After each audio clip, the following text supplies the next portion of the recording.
드래곤 소드 어웨이크닝. 모바일 버전으로 출시 당시 많은 호평을 받았고 내가 데모 버전을 직접 플레이했을 때도 재밌었기에 이번에 구입하여 플레이를 해봤어. 플레이 시간은 약 18시간으로 개발팀이 콘텐츠 분량을 30시간 정도로 목표로 했다고 하니 대략 중간 정도 플레이한 것 같아.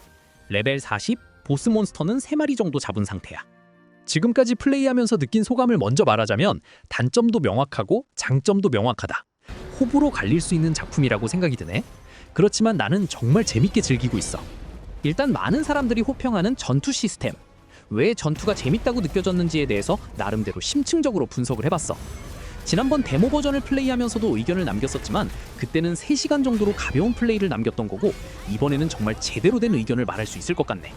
전투는 직관적이고 단순하면서도 매우 깊이가 느껴지는 시스템이야. 왜 단순하냐면 이 게임은 요즘 대부분 게임들에 들어있는 가드와 패링이 없어. 적의 공격을 피하려면 구르기 방법뿐이야. 패링 시스템이 없는 대신에 구르기 동안 잠깐 무적 상태가 되는데 이게 굉장히 짧은 시간이야. 저스트 회피라고 설명되어 있지 않지만 사실상 그게 패링 시스템이라고 봐도 될 정도지. 정말 짧은 시간을 제외한 구르기 모션은 전부 히트 판정이 되는 구조인 건데 이 구르기 기능은 스킬을 사용 중일 때도 언제든지 캔슬하여 구르기가 가능해. 유일한 회피 수단인 만큼 우선권을 부여한 것 같다. 내 생각에는 처음부터 모바일 게임을 전제로 제작되었기 때문에 이렇게 만든 게 아닐까 싶네. 모바일 게임은 오로지 엄지 2개만을 사용하는 환경 때문에 많은 버튼을 배치하는 건 한계가 있다 보니 최대한 버튼 하나에 기능을 압축시킨 발상인 것 같아. 이게 오히려 이 게임만의 색깔을 만들어낸 거지.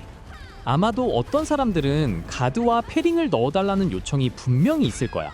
그렇지만 이미 현재 전투 시스템을 기반으로 레벨 디자인이 완성되었기 때문에 바꾸긴 어려울 것 같고 개인적으로 계속 유지해줬으면 좋겠어.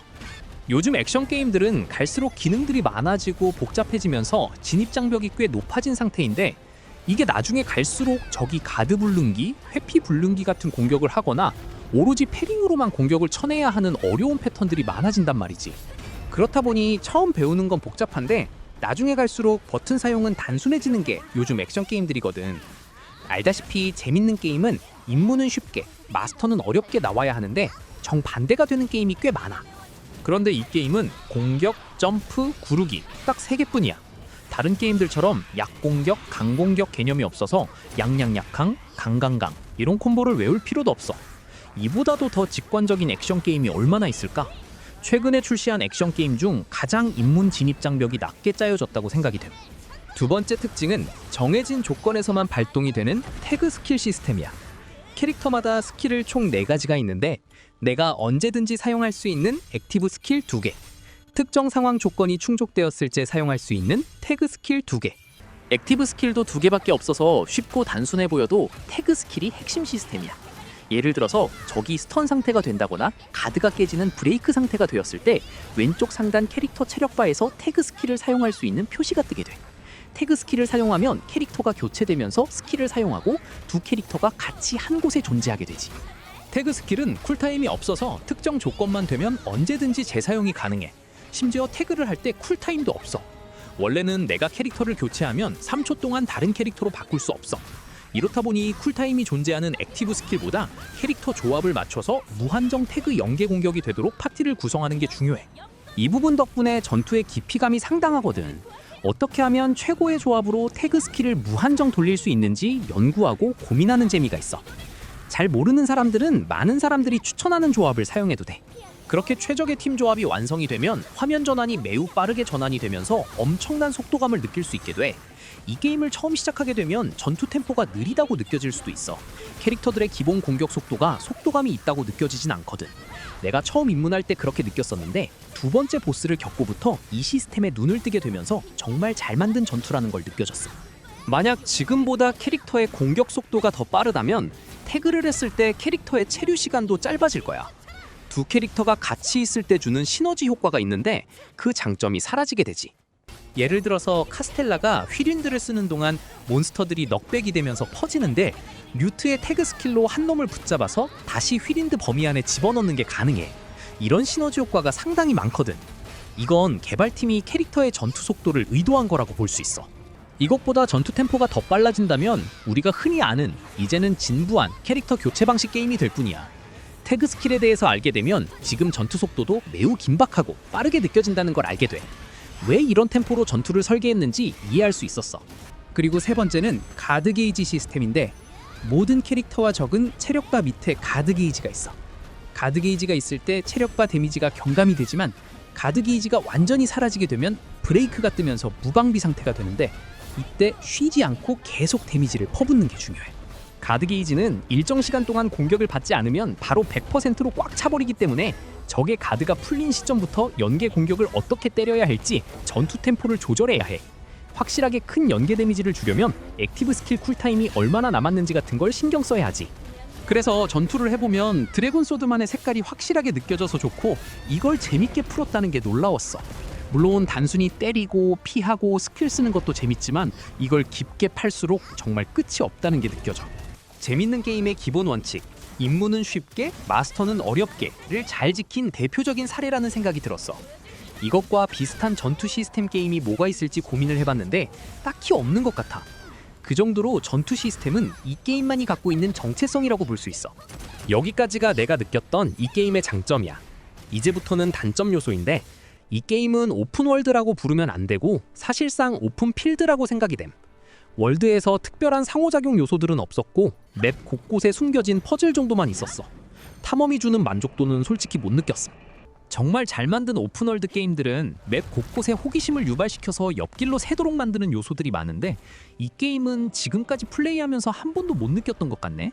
주어진 퀘스트 동선을 따라서 쭉 진행한 느낌만 들었어. 맵 밟히러 주요 포인트 지점 방문하거나 길 중간마다 퍼즐들이 보이면 푸는 정도? 퍼즐도 딱히 인상적인 부분은 못 느꼈고 그냥 보상을 주니까 하는 느낌에 가까웠어. 솔직히 퍼즐 장르는 재밌게 만드는 게 정말 어렵긴 해. 오히려 옆길로 새는 경우는 전투가 너무 재밌어서 고블린 요새들을 보고 있으면 거길 괴멸시키고 싶은 생각에 자꾸 가게 되는데 이게 더 옆길로 새도록 만드는 요소인 것 같네. 물론 새로운 지역으로 이동할 때 느끼는 여행감은 당연히 느껴졌는데 딱 거기까지야.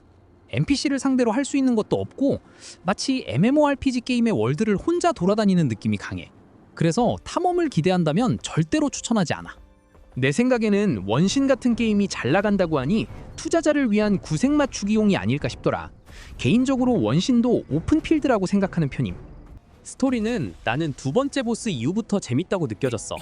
두 번째 보스 이후로 숨겨진 비밀들이 밝혀지고 앞으로 어떻게 진행이 될지 궁금증이 생기고 이때부터 쉬지 않고 쭉 플레이한 것 같네. 다만 존이라는 인물이 개인적으로 무례하고 막무가내 식 캐릭터라서 불호였는데 나름 밝고 유쾌한 분위기를 내기 위해서 이런 캐릭터를 만든 것 같더라고. 어떻게 된 게 단장 캐릭터가 아따아따의 담비 같은 캐릭터임. 그래도 개발팀이 인식을 한 건지 모르겠지만 스토리를 진행할수록 비중이 크게 줄어드는 게 보이더라고. 초반에 존이 분량이 진짜 많은 편인데 나는 여기서 피로감이 느껴졌어. 전투 조작은 쉽게 설계하여 진입 장벽을 낮췄는데 오히려 스토리 때문에 초반 진입 장벽이 높아진 것 같아. 그래도 두 번째 보스까지만 견딜 수 있다면 재밌게 즐길 수 있다고 봐. 육성 시스템은 내가 아직 엔딩을 본 게 아니다 보니 말할 수 있는 건 없는 것 같아. 세 번째 보스 클리어까지 딱히 노가다 요소는 없었고 레벨업 시키면서 진행하면서 막혔던 구간은 없었어. 레벨 40까지 진행하는 동안 아직까지는 캐릭터가 공격, 방어 능력이 강해진다는 게 체감이 될 뿐 없던 스킬이 추가된다든지 아니면 전투 스타일을 바꿀 수 있다든지 그런 요소는 없던 것 같네. 여기까지가 내가 플레이하며 느꼈던 소감이야. 결론은 지금 너무 재밌게 즐기고 있고 오픈월드나 스토리 초반 부분에서 단점이 명확하지만 그 단점들을 다 씹어먹을 정도로 전투 시스템이 너무 재밌게 잘 만들었어. 그리고 이 모든 게 33,000원이라는 게 믿겨지지가 않을 정도로 그래픽 퀄리티도 좋지. 사실 게임 개발의 대부분 비용은 그래픽과 아트인데 가격 대비 재미를 생각해본다면 말도 안 되는 가격이라고 생각해. 개인적으로는 신규 몬스터들만 계속 추가해줬으면 좋겠네. 그 정도로 이 전투 시스템을 오랫동안 즐기고 싶어. 이번 영상은 여기까지야. 그럼 끝!